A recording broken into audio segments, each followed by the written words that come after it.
Huge build up around the turn at the minute. Everybody's buzzing. In quite a way, St Peter's were an intermediate championship final, but they're trying to emulate some great teams of the past. St Peter's Club in particular, one of the forerunners around the town here for all our facilities. The fantastic 3G pitch, which is hired out continuously throughout the week and throughout the year. The part of a boxing club next door, Stephen Hawkins Phoenix Boxing Club, St Peter's are looking after as well, and the maintenance side of things. They're talking about building a new stand outside, which is going to be fantastic moving forward. But with us today, looking forward to next Sunday's intermediate championship final, is our two people, two stalwarts of the club, namely John McStravick playing outside left there, and Kevin McGowan here at centre half. And John was one of the players in the 1981 team which won the championship, and at that particular time things weren't the way they are now. Maybe organisation skills and all. Athletic grounds wasn't as modern as it is today, and during the build up, John, to that match, there was all sorts of problems happening with maybe the rain and match been called off. What do you remember about that in the lead up to it, basically? Well, we had beat Kalibi in July in the semi-final, and we were supposed to meet the winners of Ballyhagan or Keary, and then there was trouble and court case and thing between them and whatever, so the match wasn't then supposed to start to take place in the end of September. And there was torrential rain for 2 or 3 weeks, so it was called off a few times, and then the day that they did play it, it was like playing it in the lake. So that's right. It was awful conditions, but it prevailed in them. You won the game. Well, what do you remember about the match, John? It was an awful match, probably the worst match, one of the matches we ever played. But the team at that stage had got a good bond together. We'd only suffered 1 defeat in the league at that stage, and we had been on a run. We're 15, 16 unbeaten games, so there was a good bond there. It was a good young team. No matter what the conditions, no matter what type of game was put to them, they always responded. Athletic grounds conditions were pretty poor, if I can remember. Oh, it was terrible, so it was an awful condition, but we were playing a good Keary team, and they were a good young team too. It didn't suit them either. Keary actually went on and won the senior championship 3 years later. You know, so they had a good young team too. So the final was so more or less spoiled. If it had been played in August when it was supposed to be, it would have been a better spectacle. Yes. You know, hopefully we would have got the same result like that. What do you remember about the personnel, John, who was playing with you that time? Who was the captain on that day? Big Ben. Well, Big Ben would have been one of the stars at county. You know, at that time he was playing in the county team that the following year won the Ulster. And that was the first time they'd won the Ulster from the 77 team. So it was a good one with Dermy McGowan, and then we had a lot of young fellas, the like of Paul Lavery and David McCampbell and David Toman and things. We were all in the team. They were just coming into the late teens, early 20s. And then you had an all good mixture, the like of Brian thing, who were just at their peak at 25, 26. So there was a good makeup, it was a good mixture. And we had a good manager set up by Mickey Wilson. Yeah, I was going to ask that, Well, Mickey was bringing a wee bit of professionalism into it. We were the first time in a long time we had organised training. As I say, everybody was pulling together. And you've got a good team spirit. So it was a pleasure to be in the team, you know. Okay. Kevin, there's a lot of buzz around the town at the minute, looking forward to this intermediate championship final. What's your memories of when you won your medal? Well, it was way back in it all started off in '66 where we were struggling for a team. We couldn't get a team to get nowhere or whatever. And then the likes of us and Hadley and Gerald Muir names all got the boys together, and we got a team going together for '67. And we got a good blend of youth and middle-aged people coming in till it, and we went through '67 undefeated, and we won the 3rd division and the junior championship. And just things started to blossom on, and we're going well. And you must remember then we had no pitch at the time, so all our matches were basically away. So you were using Clonard 1 week and then David Park the following week. So we really hadn't got a pitch, and we couldn't just had basically all our matches were away. And then in '68, Austin got a couple of boys going. We got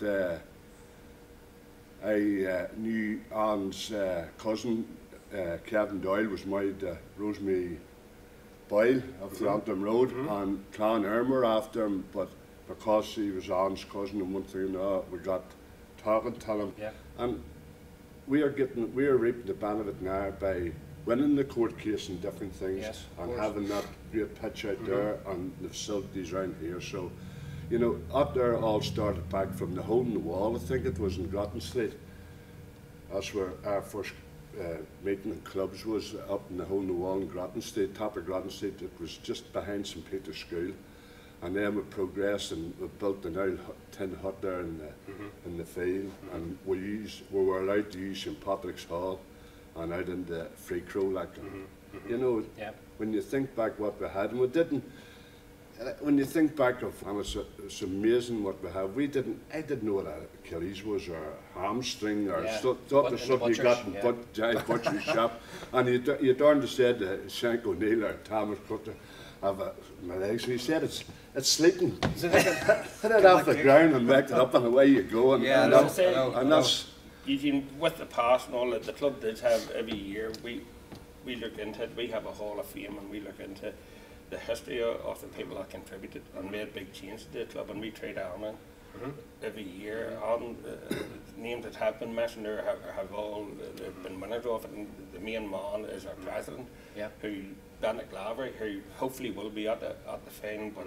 everybody's thoughts will be for Bannock, wishing him well and hoping Yeah. that he is there, because he was a fantastic driving force behind this club, and he has passed it on through the family, through his two nephews in Morton and Paul, and I say two of the names there that was mentioned, Morton Lavey and Jimmy McGee, they came in at the partnership as Morton as chair and Jimmy as just being Jimmy. I don't even know if Jimmy has a title. But he's a driving force behind everything. Yeah. He's a driving force behind everything this club, and well supported, and he gives great support to Morton too. Just finally, the two of you, we don't want to put pressure on the players or the team as a matter for Ronan and the boys who are there. Fantastic. If you can win the double, it would be fantastic. They've achieved a lot so far, John and Cam, already this year. Without putting pressure on them, there's been a lot of youth coaches brought all them boys through as well. I mean, what would it mean to you as an ex-chairman, first of all, John, to get the double? I know the league's already been there, but how would you feel if they brought both cups back here next Sunday? Well, I mind having to coach a lot of them boys that are under 10, and they like about going and all who's playing with the club now. And I have to say that even in the 68 team and the 81 team that we're talking about, I would say without fear of contradiction that none of them teams had the same commitment of what this team has. This team is standing head and shoulders above our team's a commitment level, their fitness level, and everything's fantastic. And win, lose or draw on Sunday week, they're a credit to the club and the way they have performed and conducted themselves.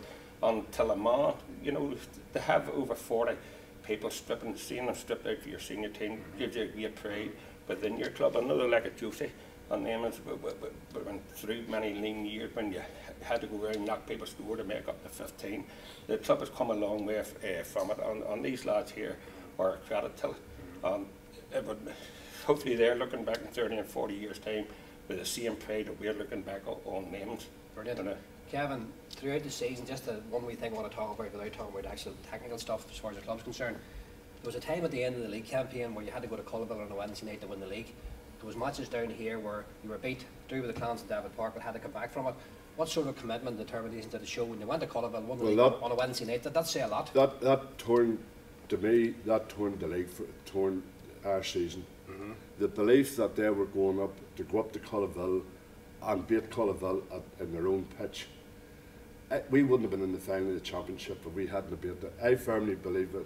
But that commitment that that commitment that them lads showed going out against Cullerbell, they were behind, but they fought, and we finished the strongest team, and we come out and won the league that night. And it just turned our season, even though it won the league, but it's turned the championship right round. And I firmly believe that there was the catalyst result that has brought us to the final this year. Excellent. Where I think if Cullival had beat us and would have lost the league after being so close, it might have dropped it. It might have just changed things, but it changed it for the good by going up, and it was a tremendous result. Showed the character of the team, yes. Yeah, and it definitely did, and it showed last week too, the character of the team that is. They're never beat. I think what the thing is that they're not relying on any one or two people Yeah. this year, what they had done in previous years. That at different important matches this year, different people have stood up to the mark and helped the team through, and that's what it is. When things aren't going right for one particular player, you need somebody else to stand up, and the Peters haven't been shorter than there this year. Okay. Yeah, and the thing, to me, and I think everybody in here, the only thing I'll beat the Peters is themselves, and I don't think we'll be beat, because with the attitude and the backing of the club and the fellas that the supporters haven't let them down, they'll come. Brilliant. John, as a former chairman, what would you say to the fans here, the local supporters? Would you encourage them to go up and give their all? Well, we welcome any support, and people who may be afraid to stay away because they haven't been at a Peters match for 20 and 30 years, I'd ask them to come up, support the club, support the community, support we're the only representative left in North Armagh in anything. Come together. I know we've got an awful support from all clubs within the area. I know there's certain rivalry within Gaelic, but when it comes to this here, we'll all back our local team. And I'd ask anybody, don't be afraid if you haven't been to a match. You're more than welcome, and the Peters will welcome you every bit as much as they'll welcome somebody there at every match. Brilliant. Well, you're going to wrap us up this part of the interview. The bar's open there, so if we don't get it organised, the staff will be here all night, John. So we'll talk about football from there to midnight. And Kevin, Right. we've been delighted to speak to you on a personal level. As far as we're concerned, good luck next Sunday week in the Championship final, and bring the cup back to Dublin. I know it's going to be difficult, but no better team to do it. And thanks very much indeed. Thank you. Thank you. Thank you. On the lights.